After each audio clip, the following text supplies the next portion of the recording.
lucha-masks.com by Pro Wrestling Revolution, bringing you, in partnership with Mask Republic, the Lucha Brothers, as well as Japanese legend Ultimo Dragon.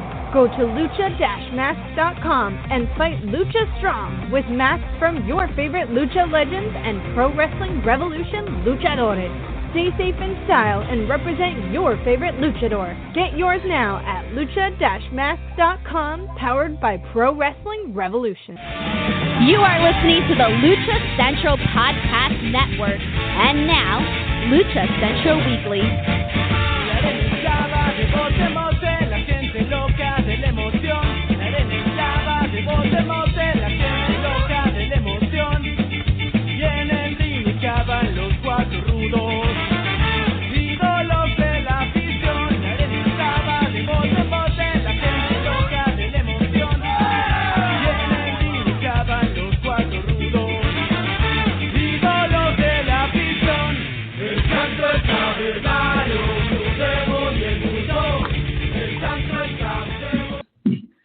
Hello and welcome to Lucha Central Weekly. This is the podcast that lets you know all of the latest and greatest that's happening in the world of Lucha Libre.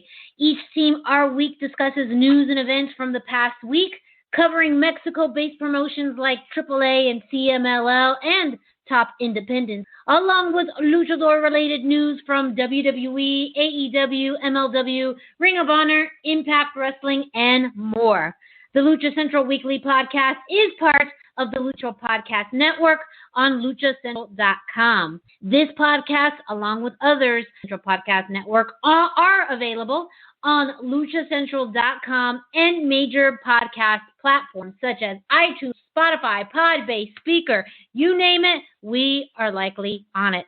I am Miranda Morales, one of the co-hosts of the podcast, and let's bring in the rest of the team. One of my co-hosts, well, he is the dashing Dusty Murphy. Dusty, how you doing? I'm doing fantastic. How are you doing this week, Miranda? I am doing well. You know, we are heading into summer soon. Lots of fun things happening, even though most of us are indoors. But you know what? Yeah. Lucha Libre still goes on. So the world's still an okay place for me. Yeah, Lucha is eternal. Ooh, Evergreen. And the third member of this trio is who? Who is it? Who?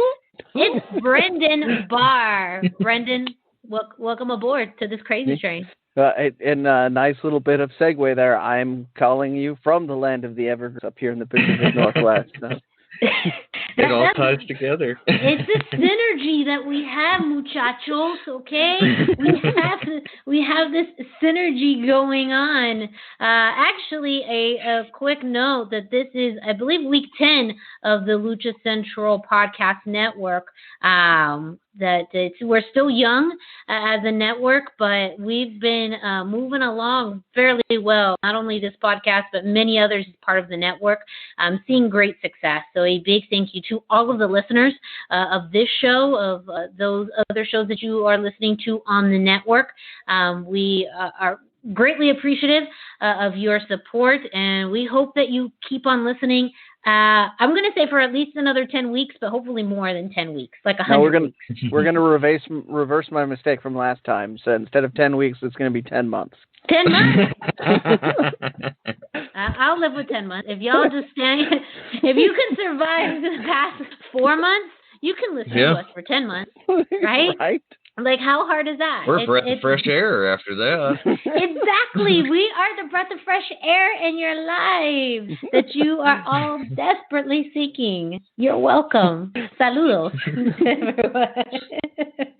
It's our gift to you for free. For free. Wow. You're welcome. We're the gift that keeps on giving. Oh, man. We'd love to sit here and chat with all of you, but, we got some news to attend to. Central Weekly Podcast.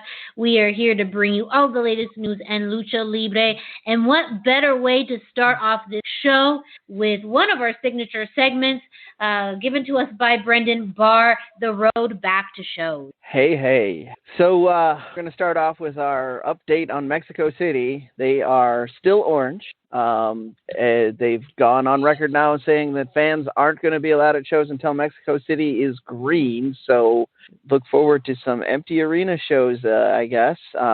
The system that is update did not come down. It was late, I believe, is the term for it. There was some conflicting results, so we may not get an update from that orange condition to go to yellow, which may wind up impacting that Triple Mania. So they're still selling tickets as of today, but I think that as of the day we're recording this, but they would have to know by tomorrow, like if it's going to be yellow in order for any chance to have it on time. So it's almost certain at this point that Triple Mania will be delayed. Yeah, they're probably discussing it while we're recording this. And in fact, may have made an announcement by the time we finish this. So if we hurriedly make an update at the end of the show, that's what happened. That's the world. This is the world of journalism, ladies and gentlemen. You never know what's going to pop up. So we will be glued to our devices while we are still doing a podcast, multitasking at its finest. So a story that slipped through the cracks, but I felt was kind of important when I found it again, was over the 4th of July weekend, Sonora closed its border with the U.S. and to the best of my knowledge, it still has not reopened. So we have a Mexican embargo on Americans coming in, which of course includes American talent. So that's definitely going to be a bit problematic. And as we've discussed in past, we've got wrestlers that are working on both sides of the border or trying to.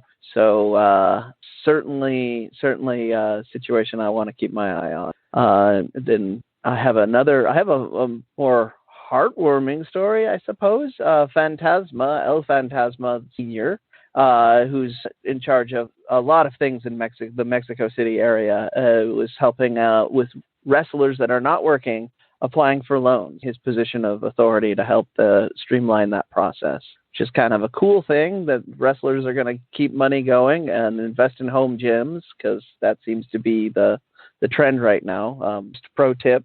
If you are looking at buying a home gym, it's going to be more expensive right now because all the speculators are buying them up and selling them at higher value. Let's see. What else have I got here? We had, in a similar relation, the Puebla Sports Commission is proposing an idea of having the budget that they were going to put into promoting lucha shows instead being divided amongst Puebla area luchadores, 217 that are registered for that area, which is, again, kind of a neat idea. I'd rather see wrestling, but at least I know that the wrestlers are being taken care of. Yeah. That's nice.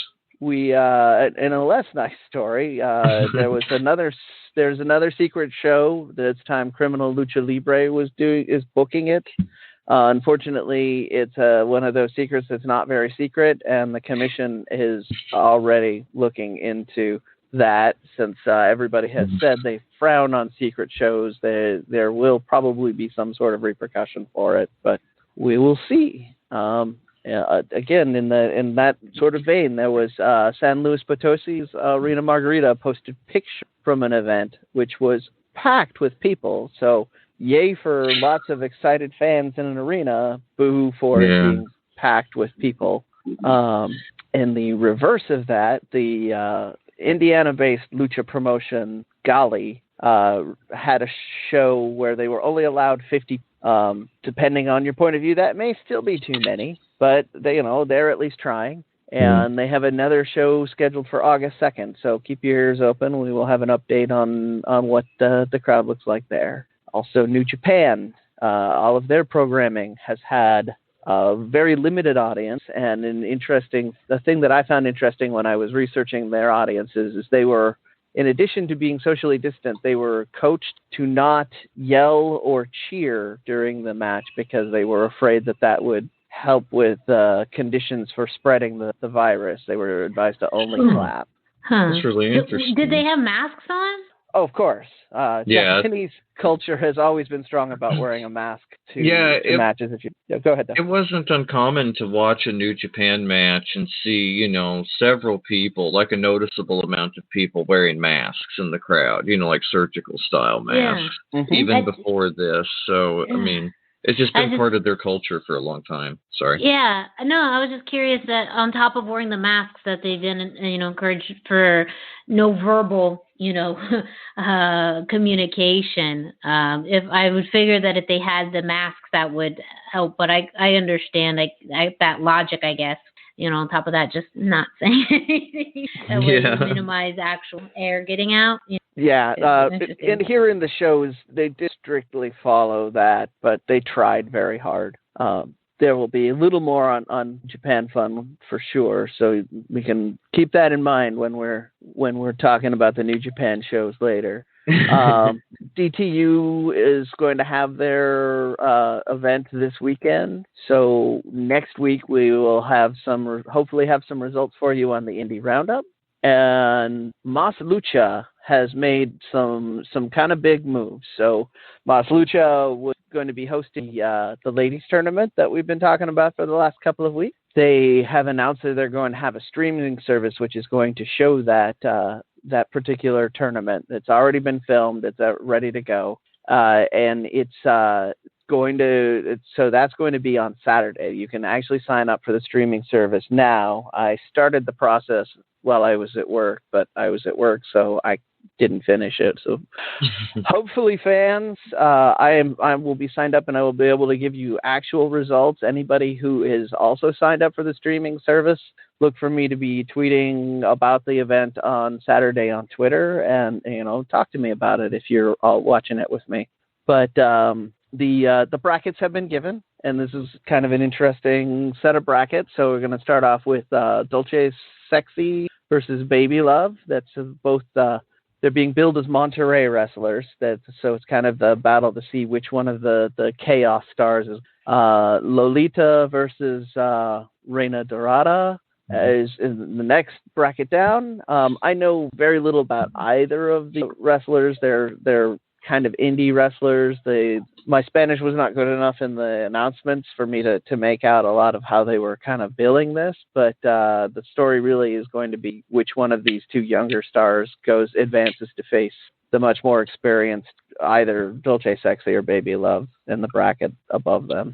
Then Diosa Quetzal, and which is probably going to be the most competitive opening round match, is right there smack in the middle. Not a lot I can say about that other than it's going to be competitive and it's going to be great. And then Ayoka Hamada and Ludark Shaitan are in the last bracket. And that's probably going to break down into a little more of a hardcore style match.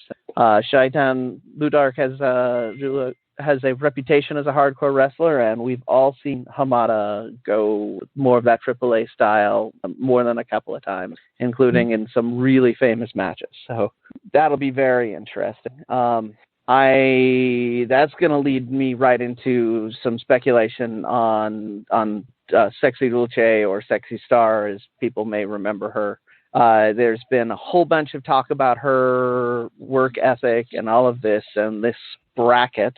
So I'm not just going to glaze over that. We'll go over what the talk is, but in a second. But I'm starting with the bracket.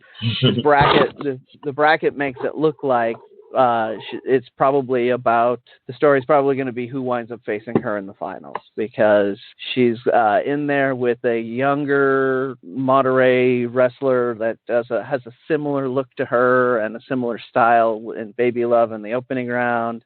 And then Lolita and Reina Dorada are younger up-and-coming wrestlers. And so based on her negotiating style, she's very likely going to win that one. The story then will be, out of the bottom two, who's going to come out of that. So Zuxis, Diosa Quetzal, and Hamada and Ludark Shaitan. I'm not going to be bold enough to make a strong prediction on that, but I would probably guess that Diosa Quetzal is going to do that, since she's already worked with Dulce Sexy in Monterrey as well. But any of those four people could go on. It's really going to be on who's going to agree to work with her, and that's where we need to to come around on that. There has been a number of people talking about how Sexy Dulce is difficult to work with. This is something that's been going on for a while. There was all the way back to the AAA match. Do you remember the event that was at, Dusty? I don't remember the name, but yeah, I saw it live at the time. Was it one of the Guerrera de Titans shows? I think so. It was a match with Taya and Rosemary. Rosemary got hurt in that as Sexy took what was pretty obvious, even to casual fans, some liberties. And the response in the wrestling community was very strong on that. And then there's been a recent Facebook thread where people have said that should have been the end of it. She's been more or less been blacklisted in many of the promotions, unofficially, of course.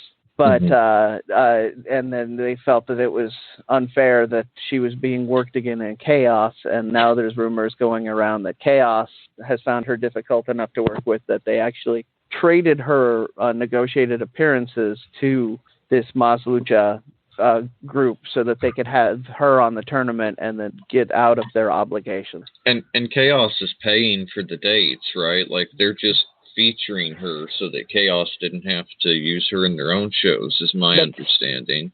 I mean, I've heard that. I cannot confirm that, but that is definitely one of the rumors that I have heard. In general, it seems like people just don't enjoy working with her. There are people who have said on record a couple of times that they would not really want to work with her directly, but if they were put to it, they might. And then there are, there's rumors there are other wrestlers that are going out of their way to avoid her and will refuse to work a show if they think she's there. So it's again the story of that. This tournament now is really going to be who actually works with her and plays nice. Yeah, it'll be interesting to see how this all turns out, and especially if she doesn't win the finals, which seems kind of like a given as her politicking and kind of history have shown, but that would really be a surprise and a newsworthy event to make a big star if she would be willing to do that. So it'll be interesting to see how this all goes. Yeah, and it would do a lot for her reputation too. So this could be a big moment for everybody. Yeah, if they stick to their guns and get her to put somebody over, which is the best use of her in my opinion. Oh, mine too. This tournament can be something really interesting and amazing. If they don't, and we get her riding all the way to the finals, it's still going to be good. You're still going to have some great matchups. The first round has some good matchups. Then the winner of the second half of the bracket looks so good and competitive because whoever comes out of that Diosa Quetzal match against either Hamada or Lu Dark Shaitan that's going to be another great match. Yeah, it's going to be exciting. So yeah, definitely fans, stick it out and let me know what you think of this. Like, if you want to just get a hype with me now, as soon as we start, this goes on the air on Friday, we can start talking about it. And then in my last little road to shows, since we were talking about New Japan earlier, I'm going to come back around. I do want to apologize for not having better covered this in the past. New Japan does have Los Ingobernables de Japan, which is not only a lucha-inspired organization, but it is a direct offshoot of the very popular Ingobernables faction, which is in Mexico and now in ROH in America. So we will be talking more about them, especially after all of these. So we had mentioned previously that several members were involved in the New Japan Cup.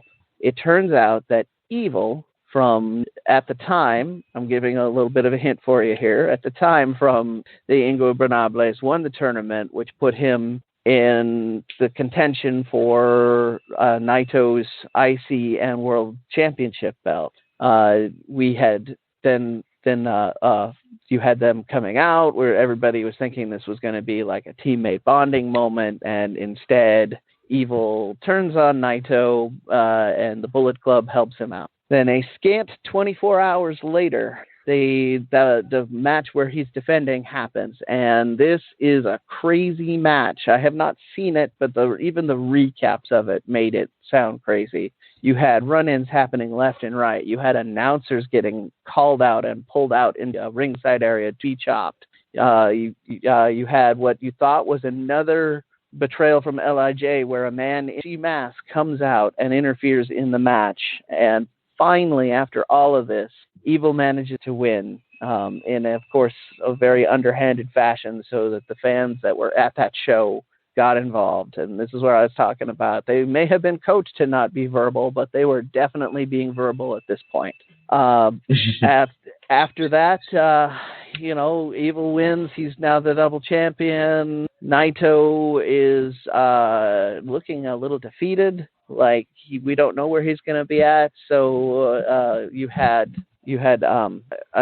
other people calling him out, and of course I didn't write the name down, and because I'm on the spot with a microphone in my face, I am going to stutter over this. But you have there will be more Ingobernable storyline centered around. It's actually really exciting, and most people have been really buzzing about it on the internet. Like, in a time where COVID has really shut down stories with wrestlers not being available and storylines having hit or rot on the branch because people can't make it, they have made some real lemonade with these lemons. They put a nice angle on it, and for us fans of the Ingobernables factions, this is a great storyline. It's obviously not the way that we would like to see it. We'd like to see Naito be the champion for years and years and years, but you can only do so much to keep us happy that way. Yeah, that's true. Mm-hmm.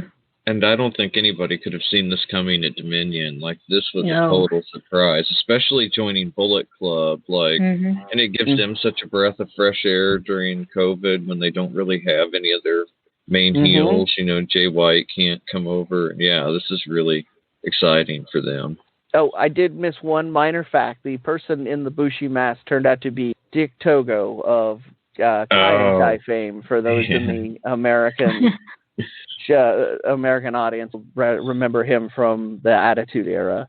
He also has been a New Japan star forever, but so he is also a member of the Bullet Club now. I don't know what the official relationship is, because everything happened in a giant whirlwind, and people are still trying to figure it out, which is great, because now I'm going to tune in for weeks to come just to figure out what the heck just happened. And by the time I catch up, something else weird will probably happen.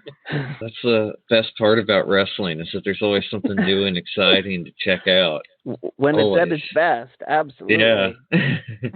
All right.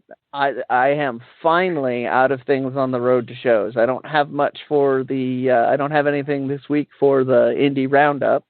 We will have lots next week for the Indie Roundup from the sound of it. There's going to be DTU, and it looks like Chaos is going to have more results, and the Mas Lucha Ladies Tournament will be happening. So fans, we will have a strong and robust Indie Roundup week for you. Thank you, Brendan, for the road back to shows.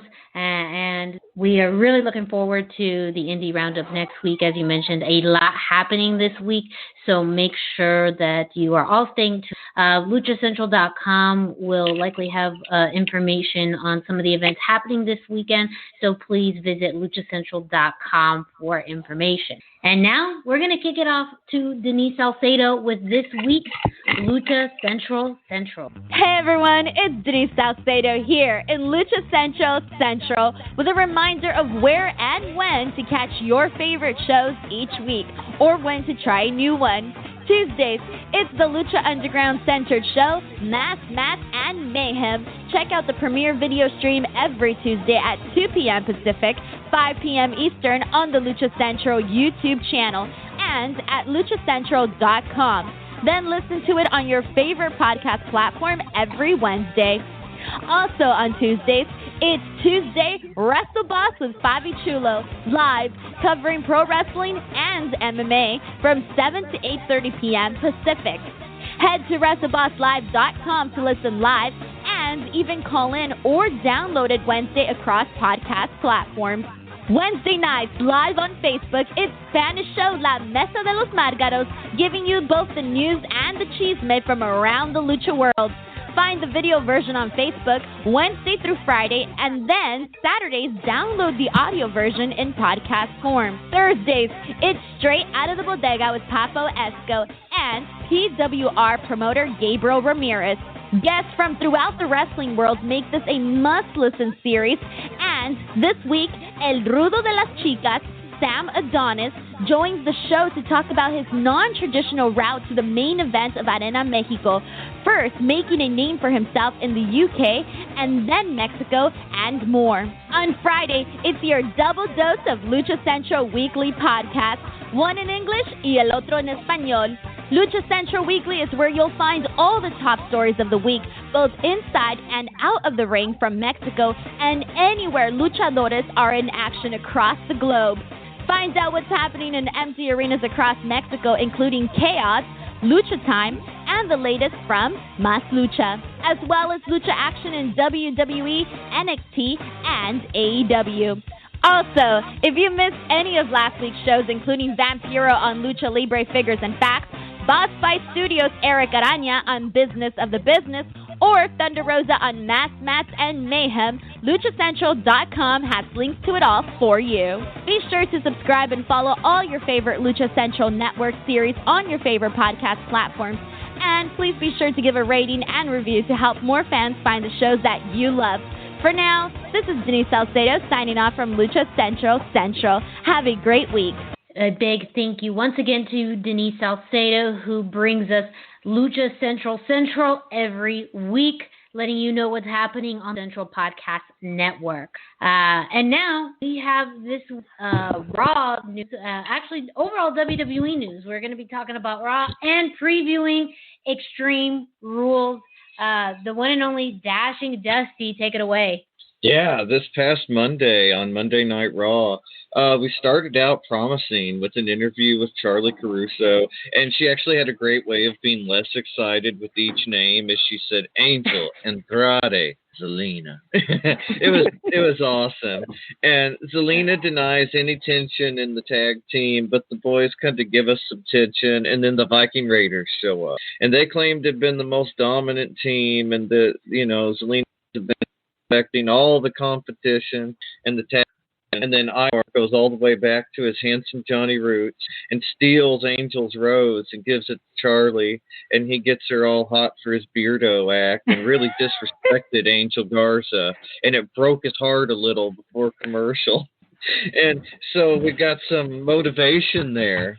And we finally got our tag team match. There was some tension between Angel and Andrade, but once Angel's pants got torn off, they got to work and started working as a team. Andrade got a nice hammerlock DDT against Eric and laid him down for the pin. After working over Ivar and taking off both of their shirts, Ivar nearly hits a tope suicida, but is stopped by Garza. After some arguing between them, then Ivar is able to hit the tope suicida, and shortly after, he eliminates Andrade. Garza and Ivar are one-on-one, and Angel hits a flying drop kick and tries to set up the wing clipper, but Ivar is just too big for him to effectively do the maneuver. And I thought this was actually a really cool spot for me, because it was nice to see how they need to change up their offense to take on a much larger team, and how they're going to have to start thinking differently to take on these bigger guys. And but then Ivar hits a senton and then a spin kick, and Andrade was able to get Angel's foot up on the ropes during the pin so he wouldn't get pinned out. And he gets his mojo back. He counters the senton into a power bomb, and he gets the win. And I loved the subtle teamwork we got with the foot on the ropes and everything. But this match, I felt like we're a little bit in Groundhog Day right now with Andrade, Angel, and Zelina. There's so much, there's no tension, but we see tension, but it never amounts to much, and it never changes anything really within their dynamic. So it feels like it kind of needs to tie up there in some way. And then we had the Seth and Rey Mysterio. Seth came out and did a promo talking about how eye for an eye is generally symbolic, but Ray actually means it. And he even asks how we got to the point that removing someone's eye on television became the way to be a winner, and says that he never wanted to hurt Ray, but he was asked by fans everywhere to step up to be the Messiah. And he promises that Extreme Rules, the horror show, will be a real horror show, and that he's going to step up and blind Rey Mysterio. Yeah, and it goes on to ramble about all the things Rey Mysterio's going to miss out on. And Kevin Owens comes out. And Kevin Owens says that he even expected Rey to pick a more traditional match, like a last man standing match, but that he is personal friends with Jean-Pierre Lafitte, and he's brought Seth an iPad. So Rollins calls out Murphy, and Aleister Black shows up to help KO even out the numbers. And then we have a Black versus Murphy match after the break. And like the match has already started, we're in progress. There's some interesting back and forth between Aleister Black and Buddy Murphy, with Aleister in the kind of dominant spot. And then he hits a black mass to get the pin, but Seth breaks up the pin and Aleister gets the disqualification. And then before the commercial, Ray and Dominic Mysterio come out and kind of corner Seth. We come back from the commercial and Seth and Kevin Owens are wrestling. And, I mean, I guess WrestleMania wasn't the blow-off to their feud. They're still wrestling against each other, same kind of argument, but they do work really well together. And Seth actually told an interesting story with his in-ring work, and then the story with the Mysterios and Aleister Black on the outside. And he kind of tried to beg for mercy. He tried to escape. Even the hockey glass around the barricades kept him from being able to escape. And after a lot of back and forth, and even an eye gouge from Seth to Kevin Owens, everybody climbs on the apron, and they kind of cause a distraction where Kevin Owens is able to hit the stunner and get the pinfall on Seth. And now, given his loss on Raw and the involvement of Kevin Owens, I don't know that I necessarily see anything except Seth winning on Sunday. What do you think, Brendan? Like, I heard you kind of sigh, so I'm really get your input. This concept. This match, just, it's the gift that keeps giving, I guess. I don't... So with that, and you combine the fact that Rey Mysterio is wrestling without a contract right now and there's been no rumors of it being renewed, it really feels like Rey's going to wind up losing this somehow. And I mean, I don't know that I really need to see him get his eye pulled out in some sort of cinematic match. That's just really not gonna. I am not thinking that is a great cinematic match too. And allegedly they're going to have CGI involved. And well, that was what made me think it was going to be a cinematic match. They obviously haven't announced that it's a cinematic match, but the rumors of CGI and that really being the only way you could do the finish that they have now told us we are going to see has to be CGI, because I don't really enjoy the idea of watching somebody's eye get plucked from their head. It just... Yeah. I kind of wondered how they were going to do it. Like it just... Who knows? Well, this got me thinking that, in particular, the type of style that they plan to do this match it does sound pretty preposterous, but we live in a world where we've all seen Lucha Underground, and they were able to pull off some really interesting storylines of people dying and coming back from the dead. Oh, yeah. And so many crazy things. Now, it was Lucha Underground. It is seemingly the exception to the rule, but it has been done before, and I think if anyone can make a solid attempt at doing something different, it's WWE. I understand when fans get frustrated with WWE because they are the biggest sports entertainment company in the world and pro wrestling company in the world, whether they want to be pro wrestling or not. They have all the resources and at their disposal to make something very interesting. Now, it is also being labeled as the horror show, so I think it would be kind of cool if they threw a horror element into it. Not that I want to see, something skewered through Rey Mysterio's eye like in a horror movie, but The fact that they're putting this amount of attention to it, and it could be, I mean, who knows? I know we also have Bray Wyatt and Braun Strowman, but this easily could be the main event of the night. And so the fact that they're putting that much quality into it it's literally like a car crash. It's going to be very hard not to want to watch this but I believe that the story that they've invested in this for the past few months, that is what gets me to Sunday. I think they've done a fantastic job building up to this, but the execution of the match, I do agree with Brendan. I don't know if I should laugh or just sigh or like react, but they brought them, they brought me to the water, they brought me to the point. So to that point, I am actually still planning on watching this match, despite I am too. all of the anxiety and angst that it brings out in me. I still have to see how they actually do this. So to swing it around though on the on Andrade and Angel stuff, I had determined that one of the things that I want to do now is I want to see as a more unified a sign of their more unified teamwork. Is I want to see them both tear their pants off at the same time. That is when I know that they're a tag team. Teamwork. I would love that. They both have tearaway pants. That's. And I don't know how official it is because it hasn't been announced yet, really. But I think that there is going to be a tag match at the Extreme Rules, and my son saw it on the WWE cards for all the Extreme Rules, and one of the cards was for Street Profits versus Angel and Andrade. And so he thought that was some kind of secret, like maybe a pre-release, maybe something they didn't intend to spill the beans on. Yeah, it's hard to say. I was on, as of this recording, I was on the website 5 minutes before we started recording to see if they had updated yet, and they still have not added that to the official WWE page for the match. So either a secret match or it's on the pre-show if they're going to do it this weekend. Either way, I'm invested in seeing that happen. But that is the other option, is it could be our pre-show match. I hope not. I hope it gets better placement than that, but I could see where they could really steal the show if there wasn't much competition in the pre-show match too. Yeah. Because they want to give you something to whet your appetite and get you to buy the network if you're watching it for free. And I could see where something like that would really be exciting and very potentially, yeah. And also because many of the matches on this card have stipulation matches, it's going to be a lot tougher to put a non-stipulation match anywhere else but on the main card. So that does limit things. And you have 2 women's matches for the SmackDown and the Raw Women's Championships.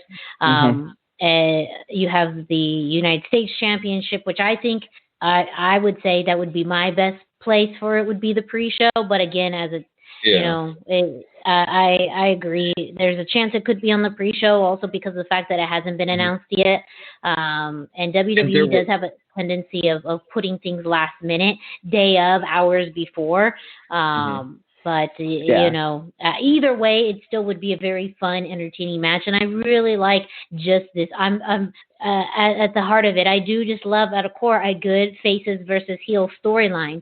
And you have this in tag teams. And tag teams that make sense with the Street Profits being very popular and Andrade and Angel working out, through their differences. I doesn't seem to be going anywhere. We keep on going back and forth and not having a real decision as to whether they're going to be, a true team or they're eventually going to, break up and face each other. But maybe if there is a match this Sunday at Extreme Rules, we get closer to some type of resolution. Yeah, that's my other soft prediction is whether that is this weekend, whether they win or lose, that is hopefully going to give us some closure on this part of the storyline. We're either going to see them unified as a tag team for at least a little bit, or we're going to see them fall apart. Or maybe there's the outside chance that they win the title on Sunday and then lose it on Monday and then fall apart. But I feel like they're putting them in this position as the catalyst to actually move this story in a direction now that they've started and stopped the story a couple of times. Yeah, it feels like they need to finally pull the trigger on whatever it is they've been wanting to do with these guys, because it's really getting kind of Groundhog Day repetitious in a Very way, much you so. know. Very much so. And I feel like we've just kind of seen the same by the numbers match from them a few times now. Yeah, I mean, but they're good matches, so I haven't been good complaining matches. very I always loudly. enjoy them, but I would like to see something new, something more, because we know what these guys are capable of, and Absolutely. there is no ceiling to their talent. And so if they could get something more than like a drawn-out tension storyline, it would really be exciting for them, especially if they could just get a storyline based on how good they are. That's really all you need. And yeah, I have a friend who I talked with about that. With mid-90s New Japan booking was largely about I want to fight you because I want to feel like I am the better fighter, and that was more than enough to carry like a whole promotion. So there's no reason that you can't do a mini feud based on that. Yeah, and I mean, for people that have seen La Sombra, Andrade, and his La Sombra work, like, he's easily in contention the best in the world. And so, like, he's being kind of, I don't want to say he's being squandered, because I'm sure that he doesn't necessarily feel that way, but I feel like his talent isn't being explored to its fullest depth and ability. And if they would give him the room to do that, I think that he could really surprise everybody that's just seen him on Raw and not in Mexico. Yeah. So to your point, though, there definitely was a period of time. Now, he has re-signed since this incident, but he did go on a phone call to his family and friends, and when they were asked about coming to the States, he said to them, WWE is not necessarily all it's cracked up to be, which does heavily imply that he does feel that he could have been doing better at that time. Now, again, that was a while back, and he's re-signed, so maybe he's changed his mind, but definitely it's in his head somewhere. Sorry. I remember when he first came in from NXT, I thought he was going to be WWE champion pretty quickly. I mean, I thought this guy was going to have a rocket strap to his back, Yeah, I still think that that's what they could have done with him. So they could have and should have. I mean, it's one of those big what ifs, because he could really, I mean, they could have easily had a major main event star, and given his connection to the Flairs and everything, I'm surprised they haven't kind of pushed him up a little bit just to keep them happy. Who knows? I mean, at least they're on the same show now. That's true. They did that for him. Yeah. So, I mean, he's getting a little bit of treatment. We can, fans, I could talk about Andrade for hours as well. So, again, if you want to tell me how wrong I am, I will happily argue with you on the internet. But I think I'm going to let Dusty move on to talking about another promotion. Yeah, let's slide on over to AEW. First, on Tuesday the 14th, we had AEW Dark. Marco Stunt defeated Nakazawa. The other two members of Jurassic Express, Luchasaurus and Jungle Boy, defeated Peter Avalon and Brandon Cutler with Leva Bates, the librarians. And then Brian Cage defeated Brian Pillman Jr. in an FTW championship match.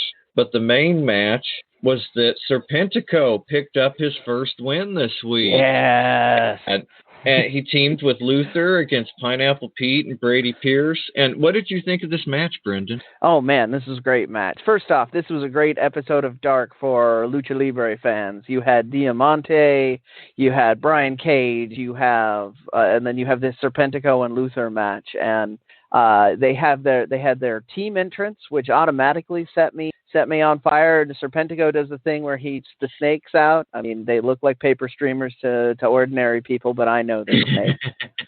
And he did that while Luther was doing his entrance. It looked really cool. Somebody has even gone and replicated in Lego minifigures on the internet, and it is the coolest thing I've seen. And then this was a match with two guys in the Dark thing, because we've established that Dark has its own kind of feel, who have traditionally neither of these teams have done well, so somebody had to win. So when I was watching this, I was like really excited that this could legitimately be Serpentico's first win. And first off, Luther and Serpentico did a bunch of double twos, but most of them looked like they were really Luther just beating the hell out of Serpentico. Like he would do a body slam of Serpentico onto the other team, but like at one point Serpentico got up from double team, was clutching his back and just kept doing it. It's great.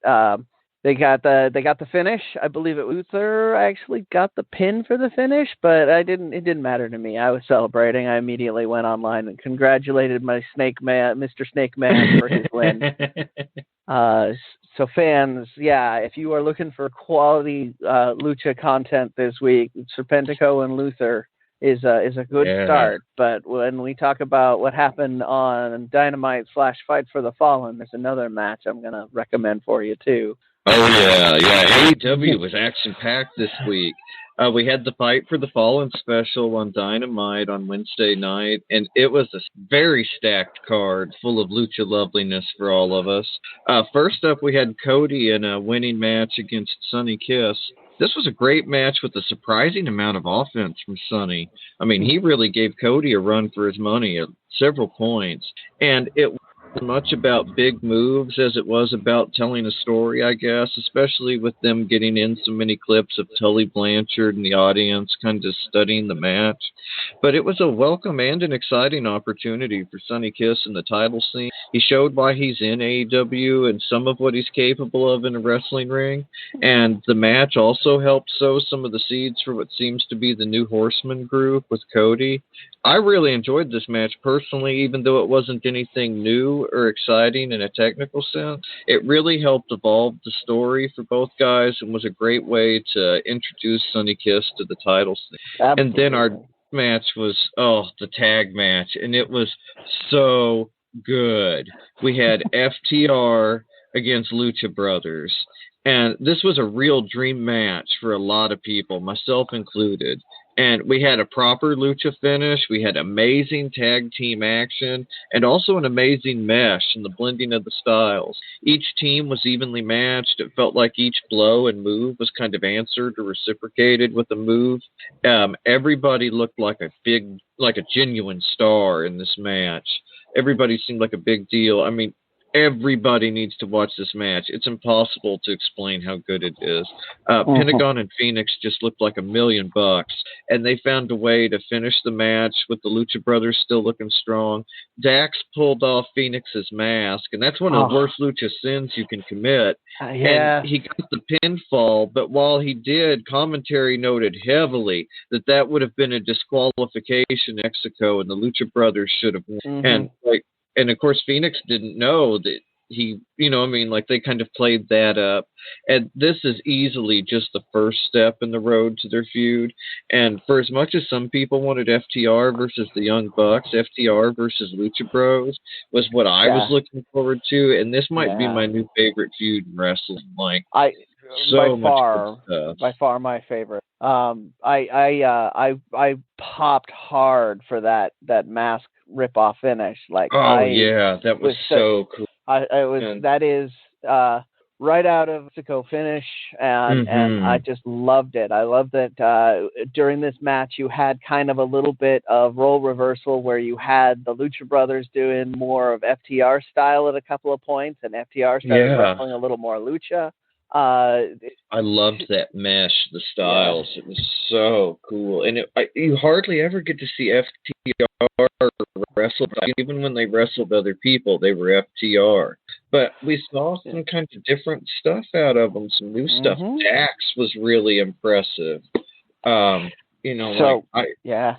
ahead, sorry. So to your point of you want to see more of this, what I saw by that finish and by watching the ref struggle to keep things in control and the way the pace was going, I think that what we're going to see is they're going to wrestle an Abel's match in the near future. Oh, that would be so cool. I would love that. That's what I'm yeah, and that would be an excellent continuation of the feud. I think that the Lucha style would be, and Lucha rules rather, would really, and it would kind of, it's like the logical next step because of the mask. I love that. Exactly. That finish really made me feel like we were we were seeing a setup for a more Lucha Styles match. So I think that's they're going to challenge him next. My one thing, and I said this online, and I'm going to say it here too, is I'm confused about who is supposed to be the good guy and who's supposed to be the bad guy in this. Yeah, I wondered about that too, because they both seem to be working Rudo in the man. I wasn't really sure, and of course the Death Triangle thing seemed, super Rudo, and and that mass finish that's usually how the Rudos finish the Technicos. They will either do a foul or they'll rip off somebody's mask. But it's go ahead, Miranda. Oh no, I was feel like this match in particular. I agree with what Dusty said. A lot of people were very much more anticipating the Young Bucks versus FTR, but being able to have this match and also really the variety of the skill set of FTR. This does add some fuel to the fire of a lot of sort of very just underutilized in WWE, and just within the short time that they have been in AEW, that they can have not only a diverse set, but also have just diverse matches. So, it does add some fuel to that fire from his perspective. But clips all over media of this particular match. We see an interesting dichotomy right now in the tag team division. We did see FTR kind of buddy up to Hangman Page later on. You still have the Elite and kind of Kenny Omega. So I do have adding more depth to the tag team division. I wish that they eventually shift it enough into having a direction. Because again, I want to tag belts an actual. I don't want them floating around anymore on people who aren't really defending it, who aren't really it. So my goal, kind of like we talked about with Andrade and Angel, I hope to a resolution where we know who's the team that's actually a title contender, can actually get this, and who's actually going to be getting these titles, and these titles feel more valuable. And I think either of these, FTR, Lucha Brothers, should be in that conversation, if not the top contender. To the point we were making earlier, I want to see a tag team division about who's the top tag team. That is what I want to see defining the product. Yeah. As much as I enjoy a good storyline where you've got the will they, won't they break up, or will they, won't they? Because they're doing the same thing. AEW's doing that same kind of storyline with their tag teams right now. Yeah, they are. I don't need that right now. I need to see, with a tag team division this deep, I need to see people doing back and forth on who's the best. I need to see the guys, whoever doesn't have the belts, scrapping to see who gets the next shot at the championship.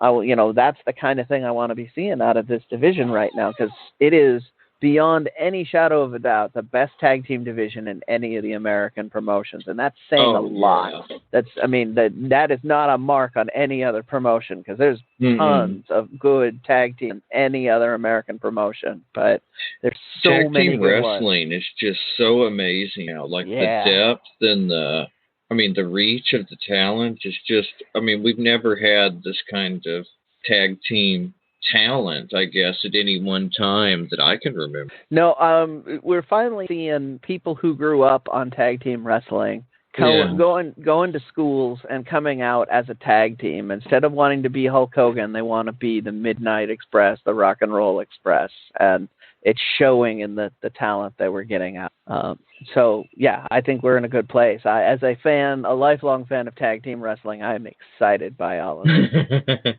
Now, I hate to bring us back a step, but I really quickly wanted to talk about the Cody Rhodes Sonny Kiss match, because when we were talking about this, I thought Brendan had a fantastic point about Sonny Kiss not only having the Libre background from Lucha Underground, but I know that Cody did defend giving Sonny Kiss a title shot because he was facing some backlash from media. He particularly pointed out who thought that Sonny Kiss wasn't worth the title shot.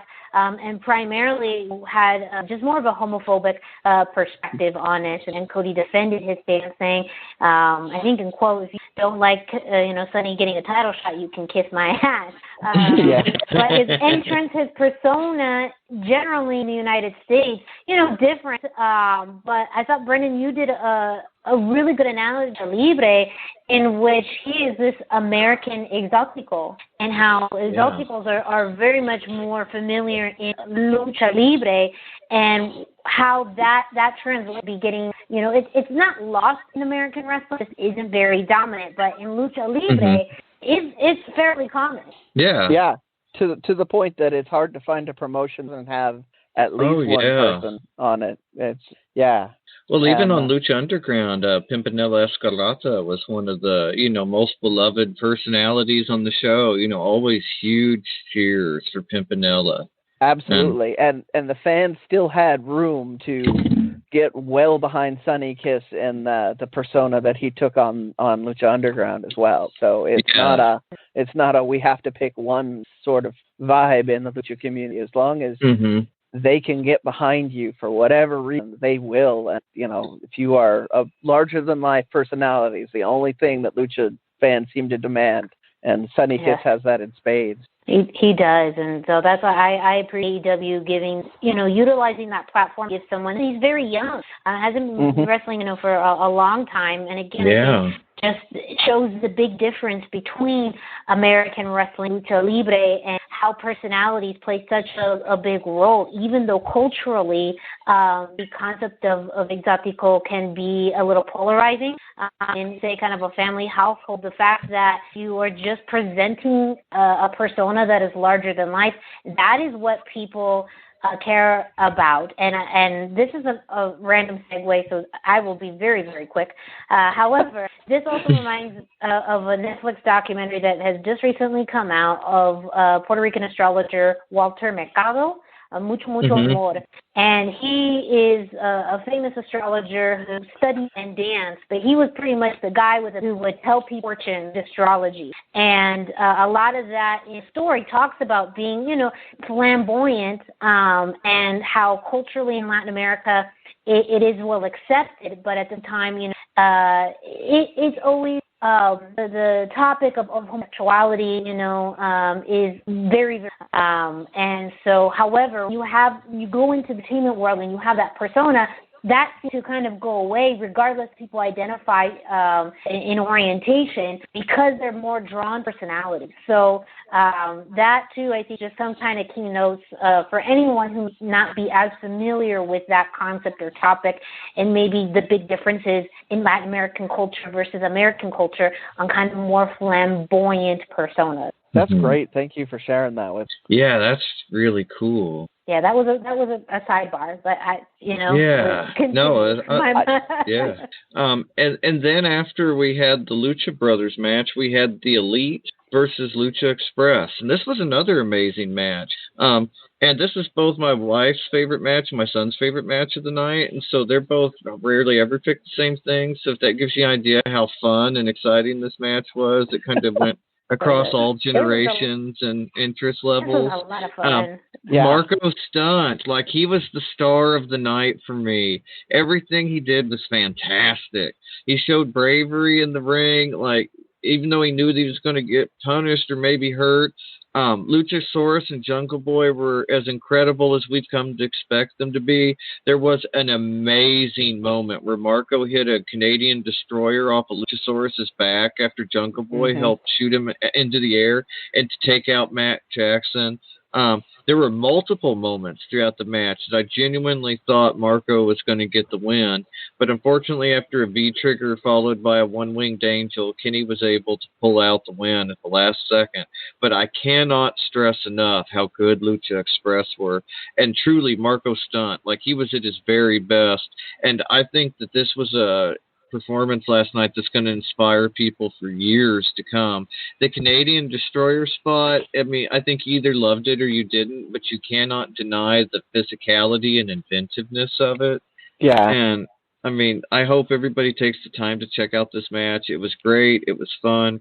And you know, after I've talked about it, you just want to see him hit that Canadian Destroyer. It was so good. Yeah. So one of the things that I loved in this match is that they let Marco Stunt do, but they never at any point pretended that he is a big man. They never, he was always in that underdog spot when he was going toe to toe. He was only really able to get a strong advantage when he was using his speed or flying at somebody from an angle, and that really makes a difference, right? Like it does.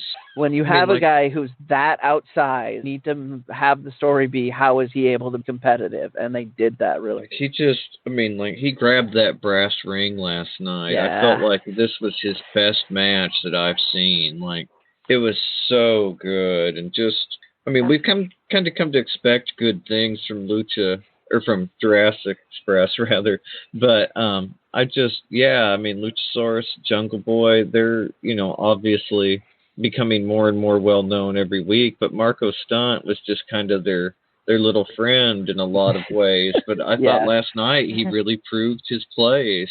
Yeah, looked fantastic. And he built sympathy that, you know, getting pinned by Kenny Omega and kind of Kenny laying in those shots after the bell too. So not only did he gain some momentum and skill, but you had sympathy for him, and it was interesting.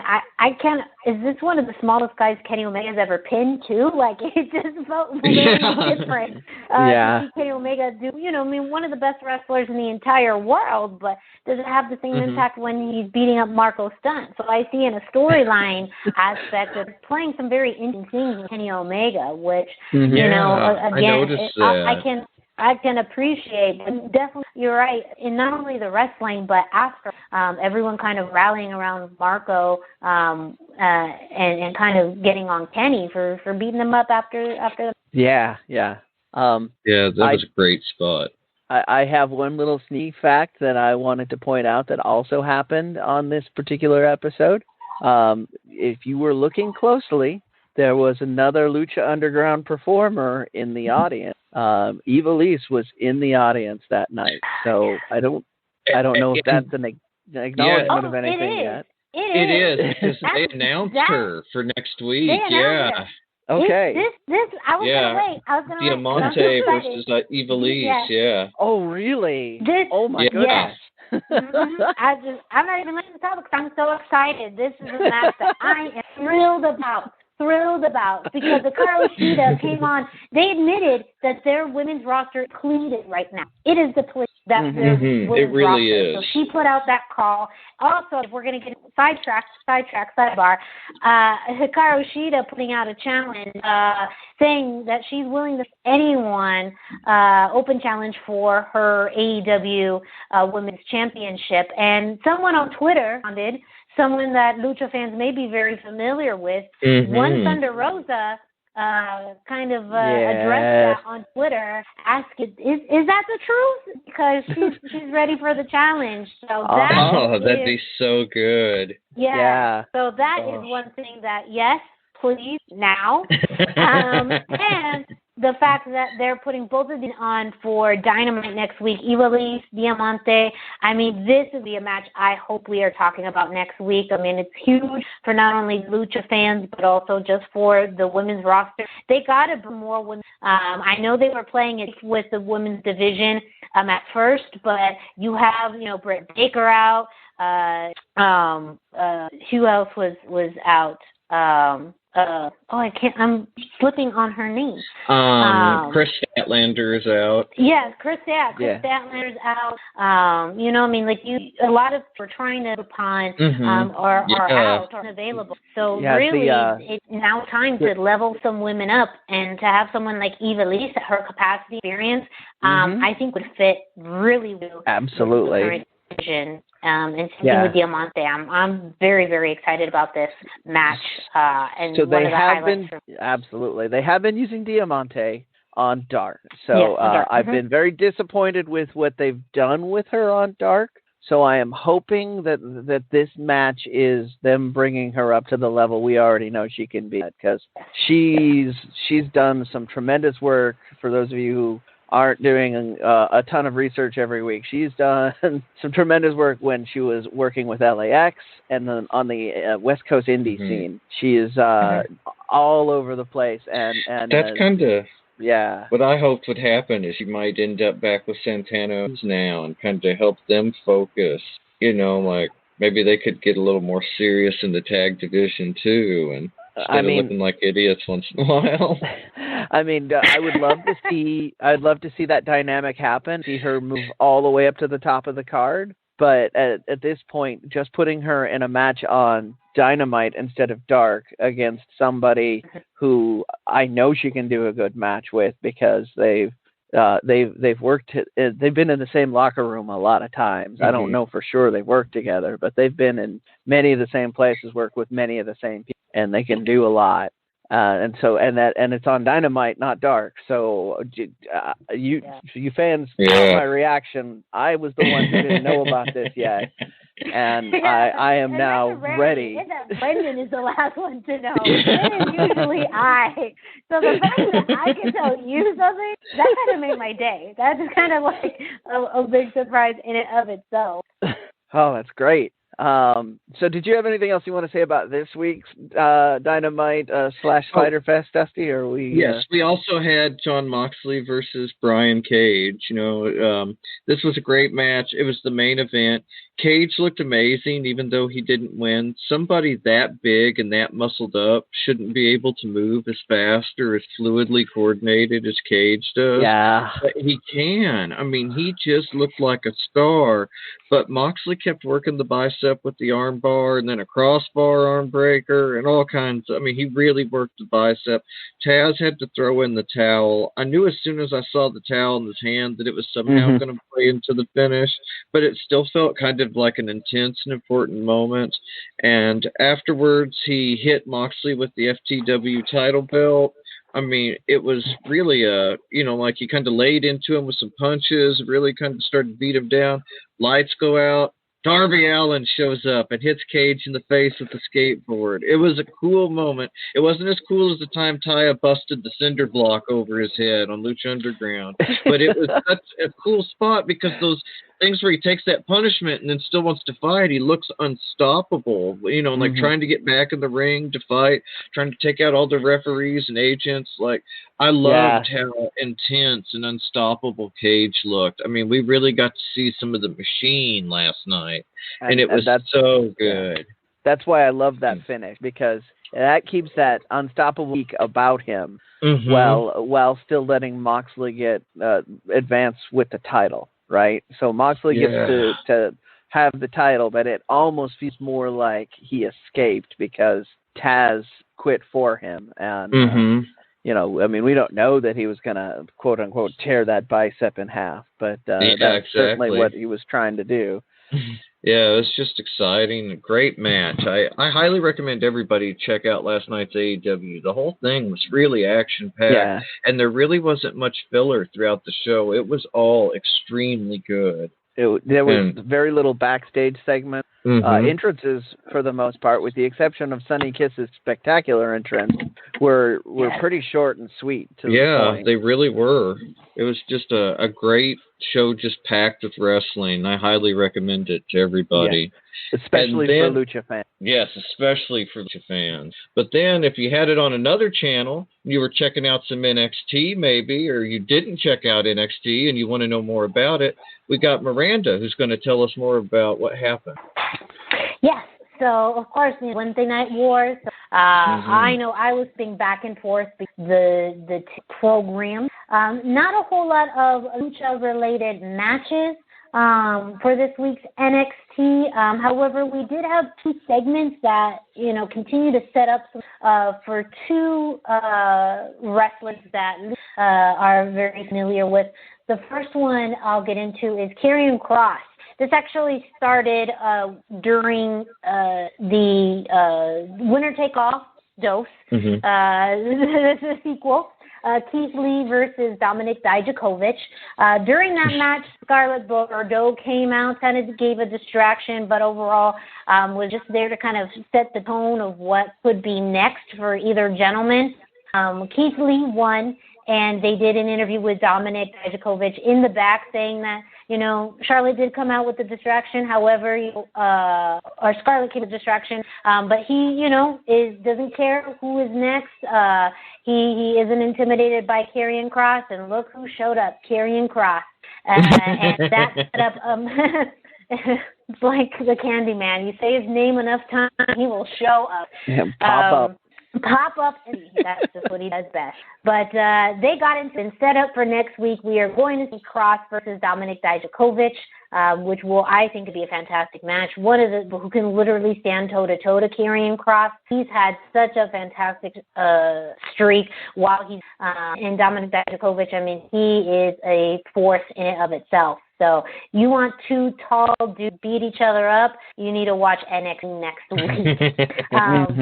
Now, another interesting promo that we had was actually more of a cinematic promo, which NXT doesn't do very often. When they do it very. This was actually a cinematic promo with Legado de Fantasma, the trio sitting and celebrating their win from last Great American Bash. What really stuck out to me, again, was not only the presentation, 3 gentlemen dressed up, very kind of mafioso type, but in a good way. Addressing, what lucha libre is, and I quoted specifically something that Santos Escobar said. He said, "Lucha libre is art, and we are the true lucha libre artists." And again, I'm just loving this vision of how they are NXT, still acknowledging the past, but realizing it's also an evolution, that they don't need to have the masks on, that they want the recognition, they want the spotlight, and they're going to take it. And they are this kind of unstoppable trio, highlighting their unique aspects as luchadors, but also just this very hard-cutting attitude that no one is going to step in their way. Even acknowledging how Breezango kind of was imitating, almost offensively, Lucha Libre during their entrance last week. So I was a big fan of this particular promo, and I hope they continue to do things like this. Decam, in your thoughts on this particular promo and kind of just the direction the Legado de Fantasma? Well, I thought it was amazing. I thought the expensive were suit. There's always something about a luchador in a suit that looks cool when they have the mask, but these guys weren't luchadors in suits. I mean, they looked like you said, like mafiosos or assassins. I mean, they really, I mean, it complements their look so much, and I think that this is only the beginning. I actually don't see him being a cruiserweight champion very long. I'm trying to remember. I can't remember what weight he's billed at. For some reason, I thought it was 204 pounds, which was kind of implying it's right on the absolutely. Yeah, I think it is 204. I think that's kind of implying that he's, not staying in the cruiserweight scene for long, but this is a great way to introduce him and introduce El Legado del Fantasma, and just the whole feel of the thing is new and exciting, and I think that maybe they'll get the kind of spots that the like Angel and Andrade aren't getting. I hope that they all start getting the spots, but they're already being taken so seriously, and they're being taken seriously as a unit, like a unified unit. Yeah. And I think that we're going to see that play into things, and I'm not sure exactly how yet. I mean, obviously, maybe something like Seth and the J&J security squad, but serious, where they interfere on the outside, they help them win match, they'll pull the ref out, they'll pull the opponent, whatever they need to do, short of disqualifying him to keep that match going. And I think that we're going to see some of that. I think that it's going to be, just very serious. I think they're going to be taken seriously, and I think they're going to be legitimate contenders on the way up. I think that they're probably going to be one of those factions, kind of like Undisputed Era, where everybody holds titles, even if it's just like the North American Championship and the tag titles. But I think that they're on their way to something like that, and I think they're not only on their way up, but on their way to championship gold as an entire unit. What are your thoughts? So to your point, and a lot of what you were kind of referencing, I am loving the rebranding of Lucha Libre in the WWE product. I'm just absolutely ecstatic that the age of, and I recognize that the reference I'm about to make was never in WWE with this persona, but the age of an El Generico, which is just an over-the-top comedy trope of a luchador, is not what the presentation and expectation for a luchador is going to be anymore. We're going to see that these guys are masters of grappling, and they are artists, and they can do all the things that any of the Americans can do. They just have a different way of looking at it and a different way of approaching it. And his constant, every one of his promos has been about that. Like, lucha is not what you think it is, and I'm going to show you, we're going to redefine what you think of as lucha. And that has me more excited. Like, to Dusty's point, it's inevitable that they're going to wind up near the top of the card, if not at the top of the card, and sooner rather than later. Like, but that's not exciting to, because I can see it and I know it's going to happen. What's exciting to knowing is wondering if people are going to be turning more of an eye to the Lucha product as a result of what the product that they're putting out. And that's what's exciting to me. And that this promo was a prime example of what they can do with that. Yeah, there's such a defined limitation on what a luchador is in WWE. You almost always wear a mask. You have to go to the top rope a lot. You expect to, kind of flip. Yeah. Very much Rey Mysterio influenced. I think he might be the most influential wrestler in the current scene right now because of all the things he kind of pioneered like that. And but it would be interesting to pull that out, like Dr. Wagner. Like it would be interesting to see somebody wrestle his style. He wasn't the flippy guy. He was a big, heavy brawler. Yeah. And so, like, Lucha Libre is so much. No matter what you enjoy, there's Libre that appeals to that. And so it'd be nice to finally see an expanded, widescreen view of what Lucha Libre can entail compared to this very limited, small version that we get for 5 minutes a week, Yeah. I'm really excited for that, too. Yeah. In short, more of this, just more of this in NXT, more of this on Raw, more of this on SmackDown, more of this American wrestling. Let's hope that we get more of this. And we will do with you all what's happening next week. When it happens on NXT, we expect more fantastic things from Legado de Fantasma and Karrion Kross beating some people up. Those are my predictions for next week at NXT, and I feel like that's not very far off. But next, we do have Brendan, who has an update on a story we reported last week regarding Princesa Azul and Annabelle. So to summarize what we had already reported, they had done an internet meme of father-daughter pictures on the net, and there was a picture that was released of Princesa Azul and Annabelle Jr., which promoted Annabelle to say that he demanded Princesa Azul retract any branding and association. There was some speculation that this was related to a business deal gone bad, and then other people had mentioned a movement which is very much like the Speak Out movement that we've had on the internet here. In an interview that Annabelle did on Lucha Noticias, I apologize for slaughtering that. My Spanish is always improving. He has changed his statements a little bit. He's now referring to his relationship with Princesa Azul as she is more of the daughter of his soul, implying that she's the same age as a child that he would have, and that it was very much a father-daughter relationship that has now turned a little sour. He is upset. Again, these are his. I'm roughly translating what was roughly summarizing what was said. He is upset that she made several gear changes to the costume to be a little more revealing and less to do with the legacy that she was supposed to be carrying forward. he acknowledges the sexual misconduct accusations that are coming and is denying them fervently, reminding people of a story of a time where a promoter booked the two of them into a single room, and he insisted that they be given a double room, given two different rooms because of how much he did not want the image of being in the room with her. So he's kind of changed, and then he kind of comes back to say that because of whatever else is going on, he would be happy if she were to drop the moniker of Hija de Annabelle and further change her gear to be less inspired by the Annabelle, but has still not really said what prompted this ultimately.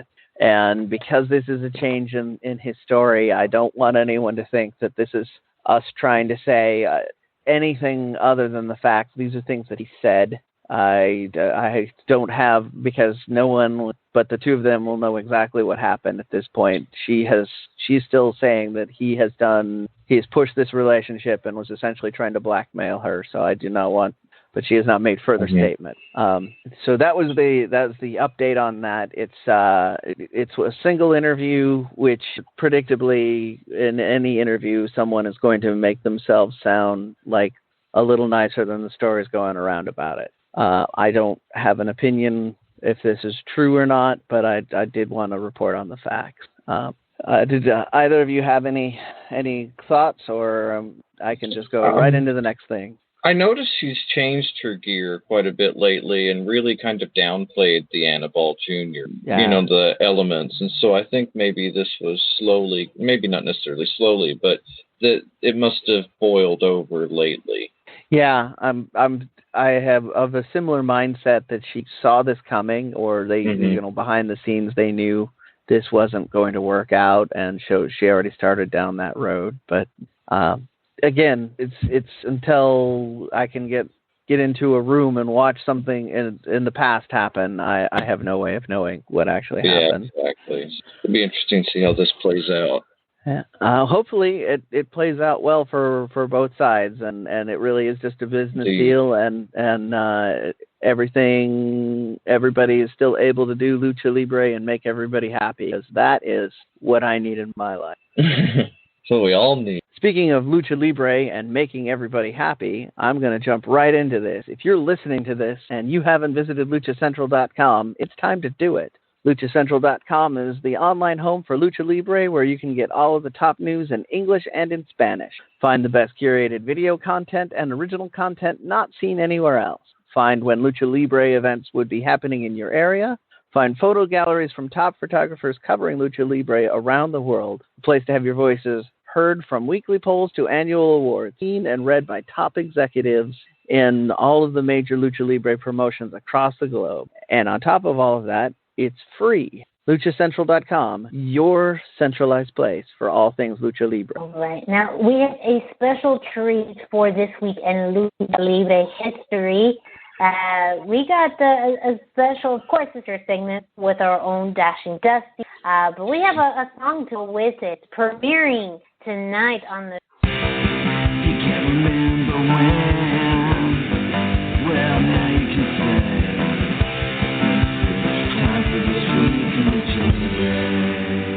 That's right. Now it's time for This Week in Lucha History. Be sure to check in at luchacentral.com every single day for This Day in Lucha Libre by Pep Carrera for all the information and lots of amazing Lucha Libre videos. This week I chose July the 18th, 1999. Shocker won Rey Bucanero's mask in a mask versus match apuestas match at El Palacio de la Deportes in Mexico City. This was actually the final match in the Ruleta de la Muerta, and after the team of Shocker and Rey Bucanero suffered 3 losses in the tournament to the teams Divijo del Santo, Vilano 3, that was first team rather. The second team was Fishman and La Parca, and finally Olympico and Blue Panther. In the match, what a lineup. And in the match, Rey Bucanero faced the Mil Percente Guapo Shocker in a mask versus mask apuestas match. and he lost via submission. The finale match was actually a pretty brief match, so you kind of have to, I recommend you watch the entire show. Without the context of the previous matches wrestled that night, it lacks a little, because like they go straight into the power bombs and the finish, like, but they're exhausted. They've wrestled all night long, and so I highly recommend the entire show.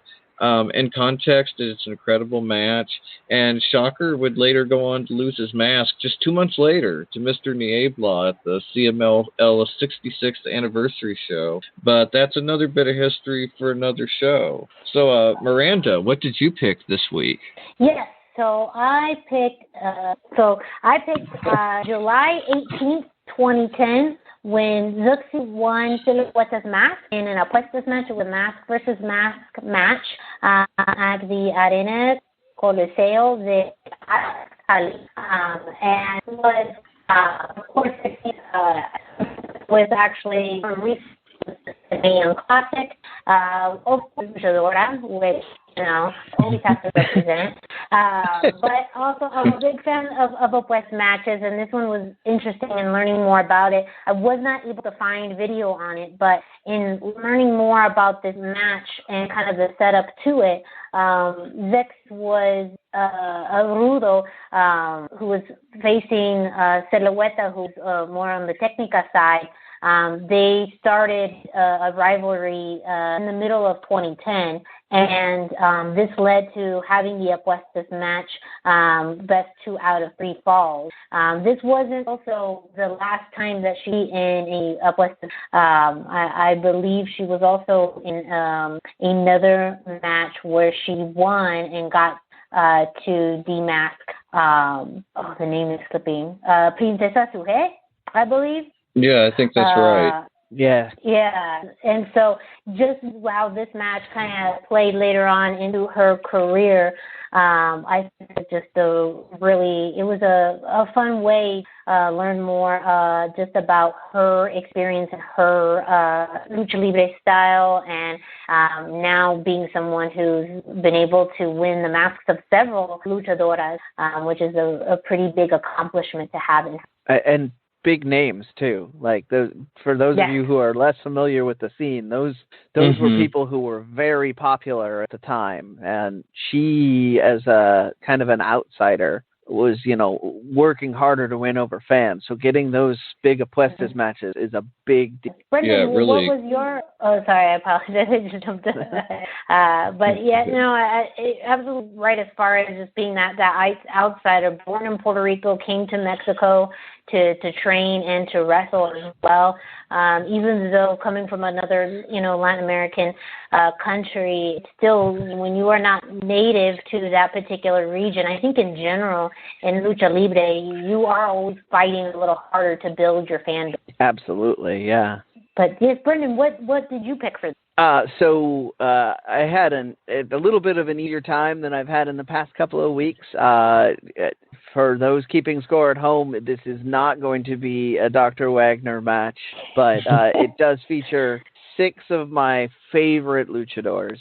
So this week I chose July 15th, 2011, where the team of Los Hijos del Averno, represented by Averno, Mephisto, and Efesto, when they won the CMLL World Trios Championship, beating the team of La Sombra, La Mascara, and Mascara Dorada. And this took place in Arena, Mexico, right? Like, I mean, I was not kidding when I said 6 of my favorites. So the reaction there is you have La Sombra, who is now Andrade, La Mascara, who is still La Mascara, but is a much bigger, more recognized name, and Mascara Dorada, who is Grand Metalik in the WWE. So, I mean, they all went on to do things. Well, Hijos del Averno are still one of the most recognizable in any of their formations, one of the most recognizable teams in all of Mexico. They've got very distinctive masks, and they're a little more on the waning side. They're kind of more about putting over younger guys right now, but it was a fantastic match. Well, it looks like it was a fantastic match. I watched a match that turns out was not this match, but was still really good. I happens to be a lot looking for lucha matches. Yeah, you're not a lucha fan unless that's happened. Yeah, so I was scouring the internet and I could not find this particular match, but I found a couple that were very much like it. What I also found interesting was that you had Místico right after this feuding with Variations. La Sombra was on his team at one point. He was chasing hard the Trios Championship when the Hijos del Averno were doing it. They were right after he had this match where they had won the title. So lots of variations on it. It was fun to search the internet and see what probably was going on around it. And see a good match that was not quite the same match. But if anybody has that particular one, also send it to me. Yeah, I'd love to see that. Like, it sounds awesome. Right? I am, sometimes I don't need the story. Sometimes I just 6 guys that I want to tear it up, and this was one of those. That's some of the most exciting stuff in wrestling. Just the, best guys in the ring tearing it up, and really putting on a show, and you don't need any story or anything. Like, it's just exciting to watch. Yeah, sometimes. I mean, but to the point of our Wednesday Night War summary last time, story won me over matches. So sometimes I need a little bit of both. Well, thank you for Dusty for presenting us with This Week in Lucha Libre History. Don't forget to go back to this day in Lucha Libre history. And don't forget to let us know on social media. And as you were reviewing the show, what are some of your favorite days this week in Lucha Libre history? And now a quick commercial from one of our partners, thechairshot.com. Why should you visit thechairshot.com? Thechairshot.com is your home for hard-hitting reviews, news, opinion, and analysis with attitude. Why? Because you're smarter than the average fan. Thechairshot.com. Always use your head. What about MLW? So yes, MLW has been plumbing their resources and finding old matches and repackaging them to us and putting them out on the internet to make them widely available. And this week they released an episode of their show called Underground. And this episode had a very lucha-centric theme to it. The first match we had was Vampiro versus Christopher Daniels. Then we had a little bit in the middle, and then we ended with La Parca and Jerry Lynn. This was great. I really want to emphasize that this Vampiro is going to be kind of a unique thing for a lot of the American audience, because this is the Vampiro that came out of WCW before he really emerged again as kind of a hardcore wrestler down in Mexico. He had just shaved his head and was wearing just a satin jacket, which was popular for people who wanted to say, I am here to wrestle at that period of time, and just came out with a serious look on his face and wrestled a match, to the point where Christopher Daniels was the one that had to cheat before we started seeing some brawling. It was a really exciting match, and really, I was woefully uninformed on that era of Vampiro's work, so it was really exciting for me, and given the date that it was recorded, I expected WCW Vampiro, the face paint and the dreads, but they mentioned on commentary he wasn't about that anymore. He was there to wrestle, he was there to fight, and I thought the commentary did a great job putting Vampiro over. He really looked good. It wasn't WCW Vampiro, and it's for people that are aware of his WCW work and his, like you say, later deathmatch work in Mexico, hardcore match work in Mexico. This is so informative and just an important moment for people to check out, because it's so rare to get to see it. I think this was only on regional TV at the time. Most likely. And so it's just such a treat to get to see something like that now, thanks to the internet. You get to see those hidden moments in Lucha Libre. Sorry, I didn't mean to distract from your Oh, no worries. No, to your point, this is the kind of match that I would have had to go to a tape traders meeting to get to see. And then I wouldn't have gone in wanting to know I needed to see that. I just would have had somebody saying, here, check this out, and then handing me. So, yeah, it was good stuff. The La Parka match was also a good match. It's kind of this weird hybrid of younger and older La Parka. He's still, I mean, he's always had a brawling element to him, but he was still flying around a little bit. He was still dancing a little bit, but I mean, he was more serious and more focused. And you had a kind of an interesting sort of evolution with him as well. And he's in there with a guy who kind of defined the American version of the cruiserweight style at the time. So definitely also a good match. And to be honest, the historic element of the first one was what kept me excited, but the action in this match was what had me glued to the television, for lack of a better word, during this. Yeah. It was really good. I would say I like the pace of the La Parka Jerry Lynn match a little bit more. I think the Vampire Kurt Daniels match was a little, and not just me, was a little drawn out, a little slower. But I think both were great, and just to see both of these wrestlers in different aspects at this particular time in their career, especially wrestling in the United States, it's a true gem. Yeah. And this is just going to show that they are backing themselves up with MLW by putting him in more and more things that the fans can now digest. They really want that, and they're putting up more La Parka merch.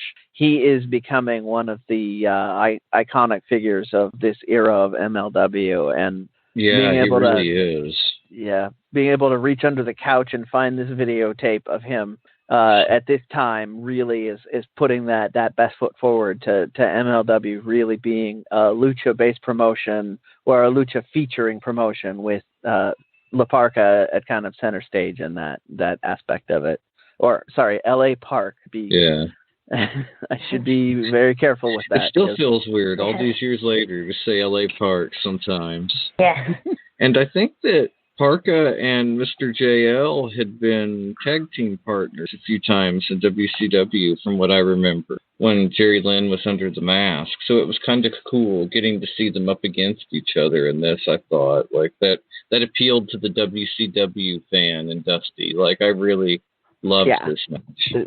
I don't for sure remember the tag team, but they were absolutely in the locker room at the same time. And there had to have been, if not Thunder matches where they were working with each other. I'm pretty sure it was like a Clash of the Champions that like Chavo and Chris Jericho and somebody were against Conan and La Parka and Mr. JL. I had a video of it when I was younger, and it was one of the Clash of the Champions. I'll have to do some research, look it up. Yeah, absolutely. And then maybe we can get that into our Lucha Central archives so that everybody can, because that sounds like something spectacular, right? All right. So that was our MLW. They do have, I alluded to the merch. They do have La Parka masks, and I believe there is a very attractive new LA Park. I did it again. LA Park shirt at MLW.com. Yes, I think that is a very cool shirt. Very cool to see that new merchandise for LA Park. We already talked about how going to be a lot in wrestling. We noticed that with the independent promotions in Mexico having shows on Sunday, we'll have WWE presenting Extreme Rules. And on Saturday, Impact Wrestling Slammiversary. It is this Saturday, July 8th. And there are a few matches that Lucha Libre fans will note. some lucha influence, some storylines that they may want to keep an eye out on. Real quick, though, Impact Wrestling did announce that they will have a Spanish for Slammiversary. They've reported that there'll be Televisa Deporte commentator Jorge Mije and also Televisa Deporte broadcaster Javier Sangu. And this follows other events that Impact Wrestling has made the past few months with overture to the Spanish market. Previously, they had sent out a press release that they are renewing their contract in Mexico, Impact shows. Also, previously we reported that they have partnered with Pluto TV in Latin America to provide Impact content to Pluto TV as well as specialty content in Spanish. So on top of what they're already doing in the Spanish markets, they will have a Spanish announcement for Slammiversary. 3 matches I think to keep an eye out for. Right now there isn't a Lucha Libre presence in Impact Wrestling. They've had a lot of shifts and a lot of for the past few months due to COVID-19, the release of wrestlers under contract and so on and so forth. But if you're going into Slammiversary, these are the 3 matches I think should kind of keep an eye out for. The first one, Gauntlet, to the number 1 contender for the Knockouts Championship, is featuring Taya Valkyrie. She is a heavy favorite in this match, but you also have 10 other knockouts that are going to be a part of this, including Tasha Steelz, Kiera Hogan, Havoc, Kimberly, trying to remember all of them. Madison Rain announced that she's going to be participating. She's had a bit of a hiatus from wrestling, and she's been doing commentary. Roseman's match, Kylie Ray. So you have just a plethora of really strong competitors who are going to be in the Knockouts Gauntlet match. But if you saw Taya's Instagram not too long ago, she calls it the Taya Valkyrie, featuring Rosemary, one of her few allies. So if you are a Taya Valkyrie match, this is one to watch out for. Mm-hmm. We also have the X Division Championship match. Current reigning defending champion, Mr. Willie Mack, who was on the show previously, will be doing ship as Chris Bay. Chris Bay's only Impact Wrestling beginning of the year, and he truly, pun intended, has made an impact in a short amount of time. But Willie Mack, I mean, this guy is just a sight to his agility, strength, his speed. And talking with him, he was on the show previously, a huge Lucha Libre influence in his wrestling style. And that's why he's a perfect fit for the X Division at Impact Wrestling. I keep my money on Willie Mack. I feel like, his reign isn't up yet.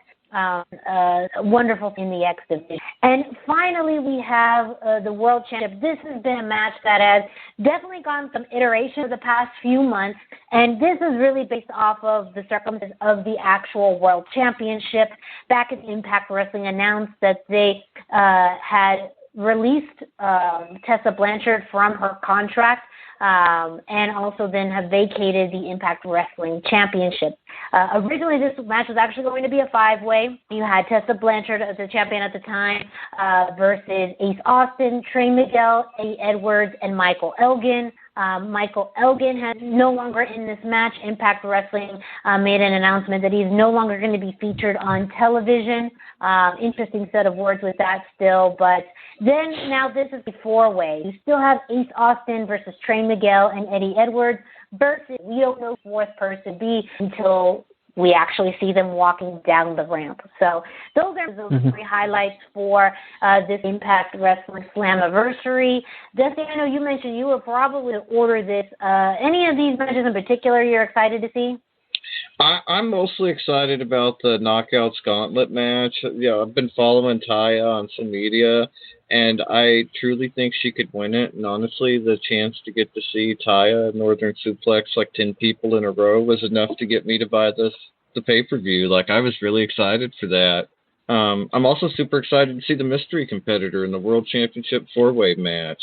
There's honestly so many possibilities right now that it could be, that there's no easy one way to decide who it's going to be. And I feel like that this has given us the most opportunity for surprise in wrestling on a pay-per-view in a while. Oh, yeah. Lots of people have contracts that have expired, and it could lots be of people, tons of people. And NWA, sorry.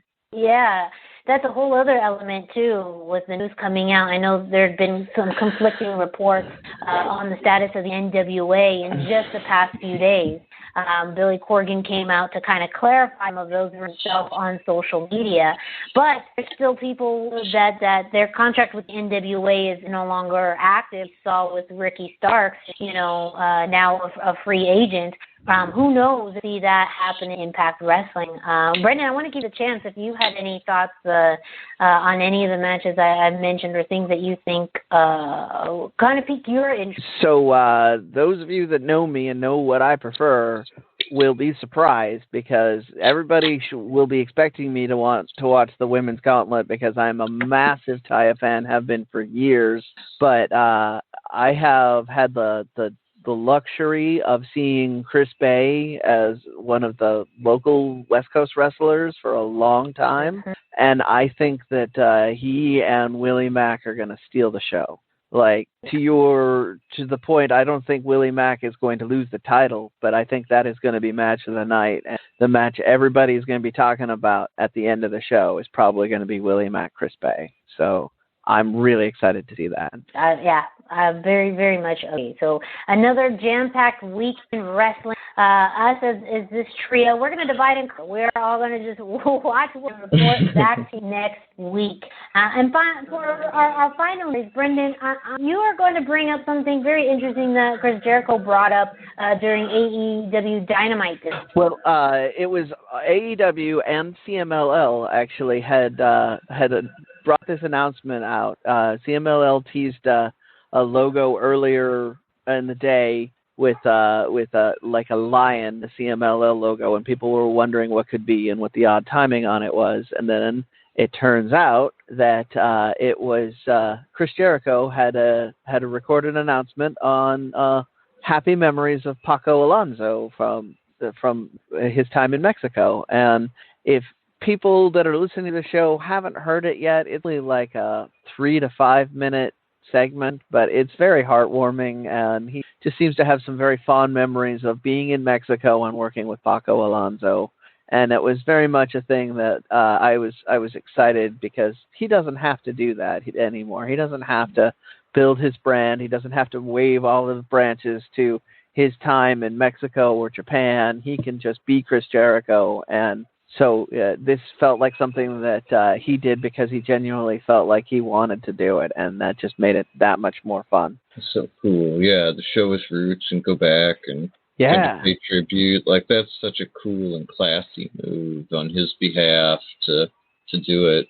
I really admire that about him. I've been a big fan of Chris Jericho forever, too, since the WCW days. Like, he can do no wrong in my eyes. But I love it when he does something like this, where I'm like, that's a Chris Jericho I know.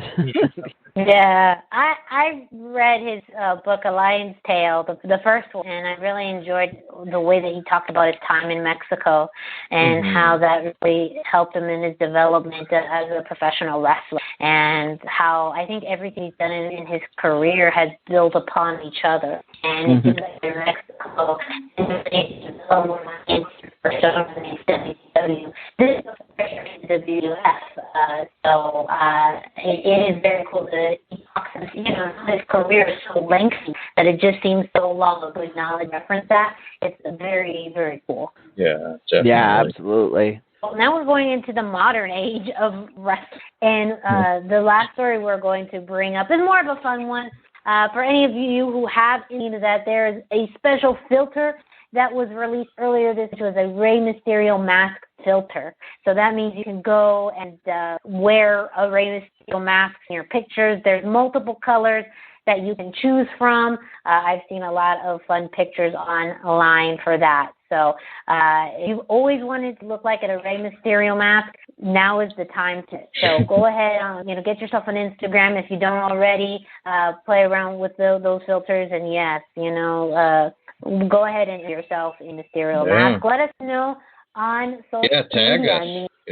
Tag us on social media. Let's see, this is all rolling. Where can people find you? Where can they send you their Rey Mysterio mask pictures? You can find me on Instagram at Dusty Murphy, or you can find me on Facebook at facebook.com/Dusty Murphy. If you see a Lucha mask, you know it's me.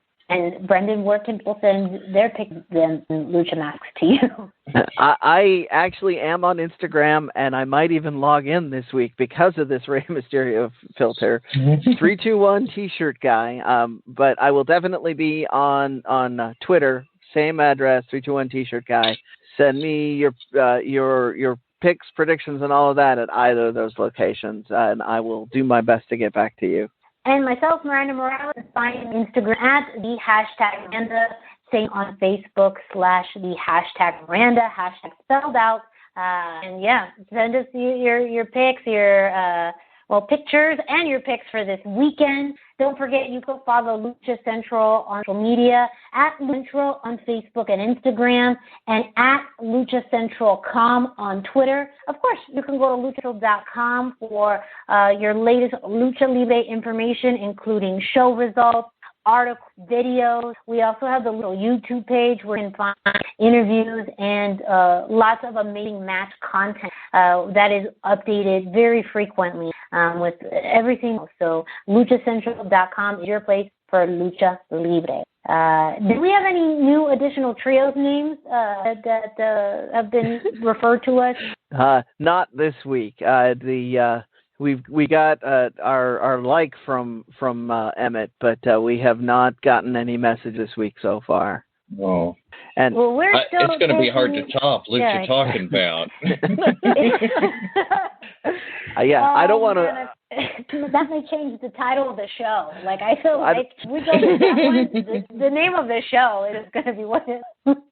I don't want anyone to feel like we've already chosen the name yet. So please give us all of your suggestions. You don't have to be Emmett Brown on YouTube in order to make suggestions. We just gave you all the places you can get us. Throw out some randoms, like, it doesn't even have to be good, although that'd be nicer. It would help your chance of possibly getting a T-shirt if they're good. But you know what? Sometimes you just gotta, throw ideas at the wall and see what sticks. You never know what stupid thing I'm gonna like. Oh yeah, that's me too. It makes me laugh. I love it. So. Well, thank you so much for the Central Weekly podcast. And thank you to all of the listeners. We hope you join us next because we got a lot of good stuff to cover with you.